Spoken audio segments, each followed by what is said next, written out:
यह कहानी सॉयर नाम की लड़की का है जिसे जॉब इंटरव्यू के लिए वाशिंगटन डीसी जाना होता है, मगर किन्हीं वजहों से वह जंगल में भटक जाती है और वह एक बड़ी मुसीबत में फंस जाती है। उसका सामना दो बेहद खतरनाक ड्रग माफियाओं से होती है जो उसकी ज़िंदगी को नर्क बना देते हैं। वह किन हालातों से गुजरती है और कैसे उन परिस्थितियों का सामना करती है, जानने के लिए बने रहिए हमारे चैनल एन एक्साइटिंग एंटरटेनमेंट में।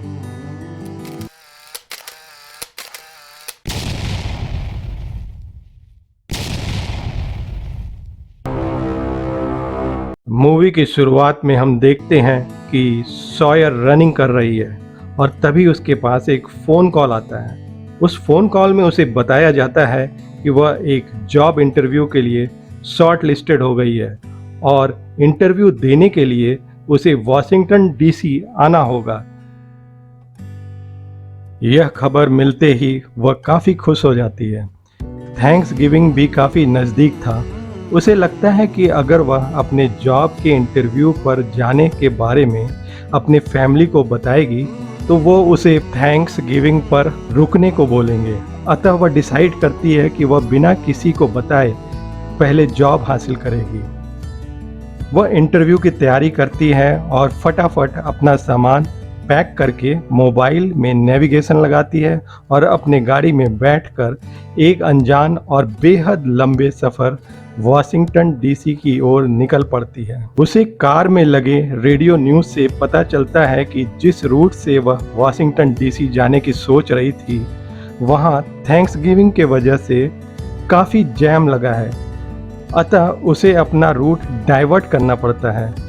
काफ़ी दूर नए रूट में जाने के बाद उसे पता चलता है कि यह रोड तो आगे क्लोज्ड है, अतः उसका जीपीएस नेविगेशन से भरोसा उड़ जाता है और वह डिसाइड करती है कि वह पेपर मैप से नया रास्ता फाइंड करेगी। वह गाड़ी से उतरकर मैप देखने लगती है, मगर तभी दो ड्रग माफिया हॉलिस्टर और बक, जो कि किसी की बॉडी दफना रहे थे, उसे देख लेते हैं। उन्हें लगता है कि सॉयर ने उन्हें ऐसा करते हुए देख लिया है, इसलिए वह उसका पीछा करते हैं। पहले तो वह उसकी हेल्प करने का दिखावा करते हैं, मगर फिर उसके साथ बदतमीजी करने लगते हैं। सॉयर उन दोनों से बचने के लिए अपने पास रखे चाकू से वार कर देती है और किसी तरीके से जंगल में भाग जाती है, मगर इस हाथापाई में उसका पैर जख्मी हो जाता है। वह दोनों ड्रग माफिया उसका पीछा करते हैं, मगर वह उनसे बचकर घने जंगलों में छिप जाती है। वह उन दोनों ड्रग माफियाओं से बच तो जाती है, मगर अब वह जंगल में भटक जाती है। पैर जख्मी होने के कारण उसे काफी दर्द हो रहा था।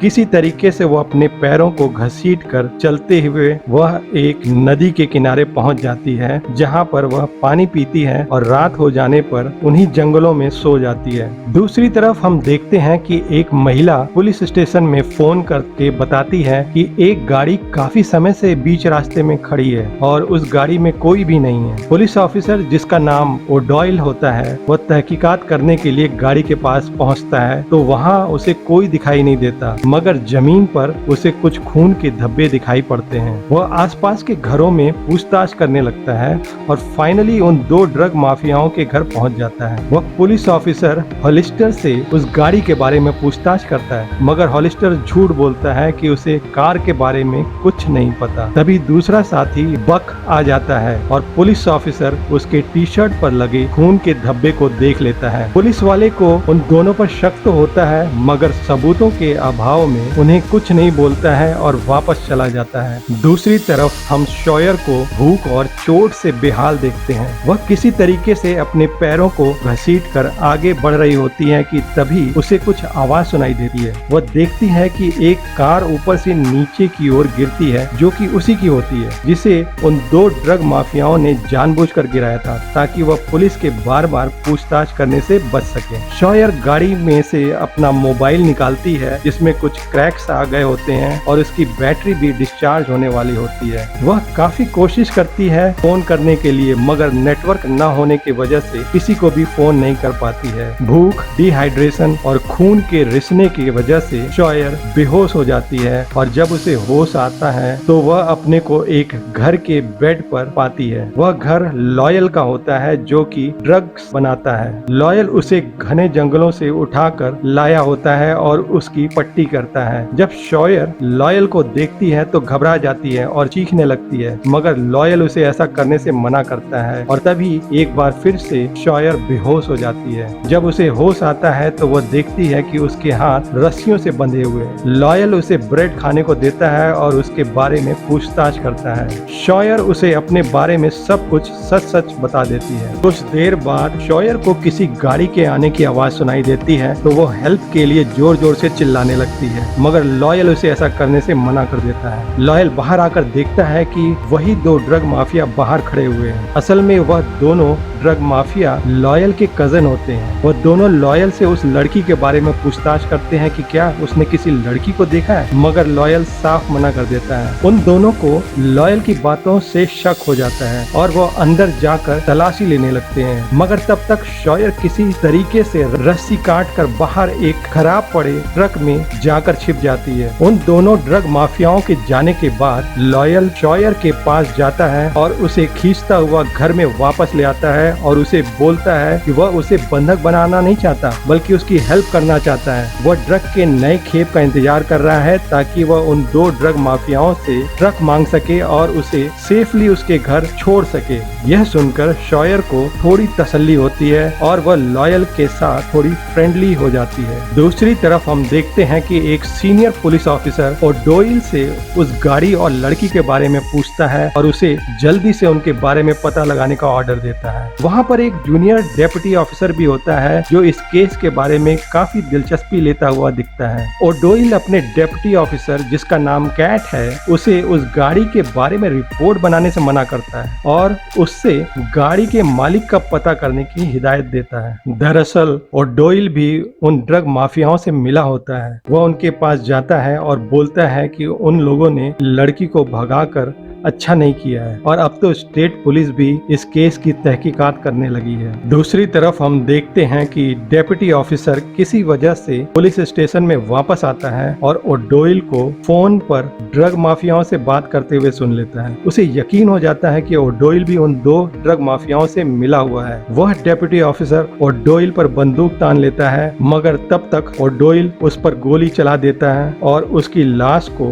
दोनों ड्रग माफियाओं की मदद से ठिकाने लगा देता है। दूसरी तरफ हम देखते हैं कि सीनियर स्टेट पुलिस ऑफिसर वापस से पुलिस स्टेशन आता है और ओडोइल से केस के बारे में पूछताछ करता है। ओडोइल सीनियर पुलिस ऑफिसर से झूठ बोलता है कि उसका शक है कि सॉयर को गायब करने में डेप्यूटी ऑफिसर का हाथ है और शायद इसी वजह से डेप्यूटी ऑफिसर भी छिपा हुआ है। इस तरीके से वह अपने किए हुए मर्डर को भी छिपा लेता है। सीनियर ऑफिसर को ओडोइल के बातों पर जरा भी भरोसा नहीं होता है और न ही उसे ओडोइल के कामकाज का तरीका पसंद आता है। सीनियर ऑफिसर ओडोइल को बताता है कि अब वह यह केस उससे छीनकर स्टेट पुलिस को सौंप चुका है, जिससे कि ओडोइल काफी परेशान हो जाता है और वह भागकर उन दोनों ड्रग माफियाओं के पास पहुंचता है। दरअसल ओडोइल उन दोनों ड्रग माफियाओं के साथ मिलकर ड्रग का धंधा करता है। ओडोइल लॉयल के घर में जाता है और उससे कहता है कि उसे शक है कि वह लड़की उसी के घर में छिपी हुई है और उसे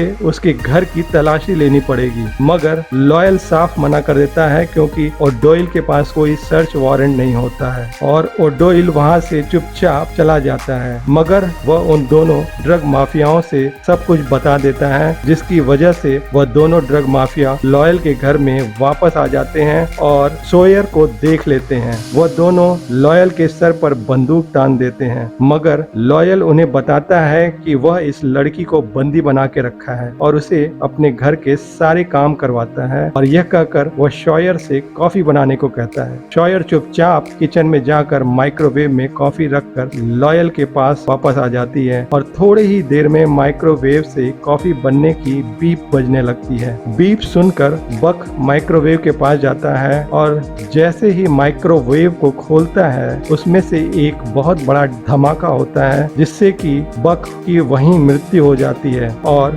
बाकी लोग भी घायल हो जाते हैं। दरअसल शॉयर प्लान के मुताबिक कॉफी के बजाय एक खास तरीके के केमिकल को माइक्रोवेव में डालती है, जिसके बारे में लॉयल ने उसे पहले से ही बताया होता है ताकि मुसीबत आने पर शॉयर उसका इस्तेमाल कर सके। लॉयल और शॉयल दोनों धमाके के दौरान इसी तरीके से घर के बाहर आ जाते हैं। लॉयल काफी जख्मी हो जाता है मगर शॉयर को छोटी मोटी चोटें आई होती हैं। तभी हॉलिस्टर भी घर के बाहर आ जाता है, जो कि उस केमिकल से काफी बुरी तरीके से जल गया होता है। वह शॉयर को मारने के लिए बंदूक तान लेता है मगर तभी लॉयल हॉलिस्टर को पीछे से पकड़कर गिरा देता है और उसकी बंदूक छीनकर उसी पर तान देता है। मगर इससे पहले कि लॉयल गोली चलाता वहां पर ओडोइल आ जाता है और वह दोनों को गोली मार देता है। वह हॉलिस्टर को इसलिए गोली मारता है ताकि उसके खिलाफ कोई सबूत न रहे। दूसरी तरफ हम देखते हैं कि शॉयर बेतहाशा जंगलों में भागती जाती है।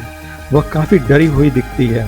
काफी दूर जंगलों में भागने के बाद आखिर उसे एक रोड दिखाई देती है। थके होने के वजह से वह उसी रोड पर गिर जाती है। तभी उसे एक पुलिस की गाड़ी आते हुए दिखाई देती है, जिसे देखकर वह काफी राहत महसूस करती है। हम देखते हैं कि यह गाड़ी ओडोइल की होती है। ओडोइल शॉयर को अपनी गाड़ी में बैठा लेता है। ओडोइल पहले तो शॉयर को अपनी बातों में उलझाने की कोशिश करता है। वह शॉयर के मुंह से यह सुनना चाहता है कि लॉयल ही वह आदमी था जिसने उसे बंदी बना के रखा था, मगर वह जवाब देती है नहीं, लॉयल ने उसे बंदी नहीं बनाया था बल्कि उसने तो उसकी मदद की थी। और डोइल को इसका यह जवाब पसंद नहीं आता है और वह कहता है कि इस साजिश में किसका हाथ था यह तो इन्वेस्टिगेशन के बाद ही पता चलेगा। असल में और डोइल यह जानना चाहता है कि क्या शॉयर को उसके काले कारनामों के बारे में भी पता लग गया है। इसलिए वह शॉयर से फिर पूछता है कि क्या 2 लोग उसे बंधक बनाने में शामिल थे। वह कहती है हाँ, 2 लोग थे, एक हॉलिस्टर और दूसरा बक, मगर वह दोनों किसी तीसरे शख्स के लिए काम करते थे जिसे उसने कभी देखा नहीं है। उसकी बातें सुनकर वो डोइल के पैरों तले जमीन खिसक जाती है। फिर शॉयर और डोइल से पूछती है कि क्या आपको नहीं लगता कि आप एम्बुलेंस बुलानी चाहिए थी। इस पर वो डोइल बड़े बेरुखी से कहता है कि उसे उस पर ट्रस्ट करना चाहिए। वह जिस तरीके से जवाब देता है उससे शॉयर को डोइल पर शक होने लगता है। और डोइल फिर शॉयर से पूछता है कि क्या जिस तीसरे आदमी का जिक्र उसने किया है और जिसे उसने कभी देखा नहीं है, क्या वह उसका नाम जानती है। वह जवाब देती है नहीं, वह नहीं जानती, मगर अब माहौल काफी टेंस्ड हो जाता है। जिस तरीके से शॉयर अब ओडोइल को जवाब देती है उससे साफ पता चल जाता है कि शॉयर ने ओडोइल की आवाज पहचान ली है और वह काफी परेशान भी दिखती है। वह धीरे से गाड़ी का दरवाजा खोलकर भागने की कोशिश करती है, मगर कार लॉक होने की वजह से वह दरवाजा नहीं खोल पाती है। अब ओडोइल उससे पूछता है कि क्या वह तीसरे आदमी की आवाज पहचान सकती है। अब शॉयर काफी घबराई और नर्वस दिखती है। वह जवाब देती है नहीं, वह तीसरे आदमी की आवाज बिल्कुल नहीं पहचान सकती, मगर ओडोइल शॉयर की घबराहट को भांप लेता है और उसे समझ में आ जाता है कि वह उससे झूठ बोल रही है। वह गाड़ी को रोकता है और उसे बाहर आने को बोलता है और कहता है कि अब उन्हें बाकी का रास्ता पैदल चलकर पार करना पड़ेगा। माहौल काफी डरावना हो जाता है। शॉयर को भी शक हो जाता है कि ओडोइल कुछ गड़बड़ कर सकता है, मगर वह पुलिस ऑफिसर की बात टाल नहीं सकती थी, इसलिए चुपचाप पैदल चलने लगती है। ओडोइल भी उसके पीछे पीछे चलने लगता है। आगे एक नदी दिखाई देती है जिसे ओडोइल कहता है कि इसे रस्ट क्रीक के नाम से जाना जाता है। हम देखते हैं कि शॉयर काफी घबराई हुई है, मगर उसके पास चुपचाप चलने के अलावा कोई दूसरा ऑप्शन भी तो नहीं था।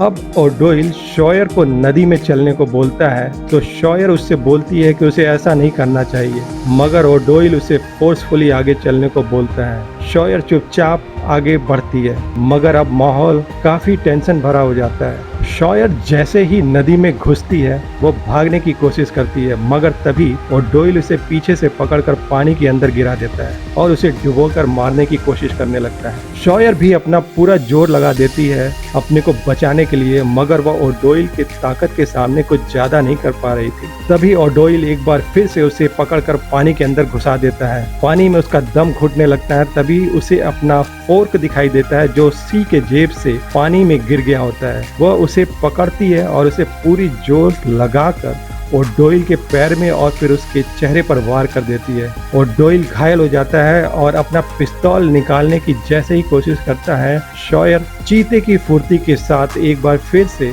उसके सीने में जोरदार वार करती है, जिससे कि ओडोइल वहीं पर ढेर हो जाता है। सॉयर ने जिस तरीके से ओडोइल का मुकाबला किया उसको देखकर रोंगटे खड़े हो जाते हैं और वह सीन दिल को बहुत तसल्ली देने वाला होता है। इसके बाद हम देखते हैं कि सॉयर लड़खड़ाते हुए घने जंगलों से गुजरते हुए फिर से एक रोड पर आ जाती है, जहां पर पीछे से पुलिस की ढेर सारी गाड़ियां आते हुए दिखती है। सॉयर अपने हिम्मत और पराक्रम से एक दुष्ट एवं भ्रष्ट ऑफिसर को उसके अंजाम तक पहुंचा देती है और अब उसके चेहरे पर एक तसल्ली दिखती है। उसके पीछे वही स्टेट पुलिस की फोर्स होती है जो डिप्टी पुलिस और सॉयर की खोज में निकले होते हैं। जाहिर है अब सॉयर सुरक्षित हाथों में है और सकुशल अपने घर पहुंच जाएगी, और अगर ओडोइल बच गया है तो उसे वहां की कानून जरूर सजा देगी। इसी के साथ यह मूवी खत्म होती है।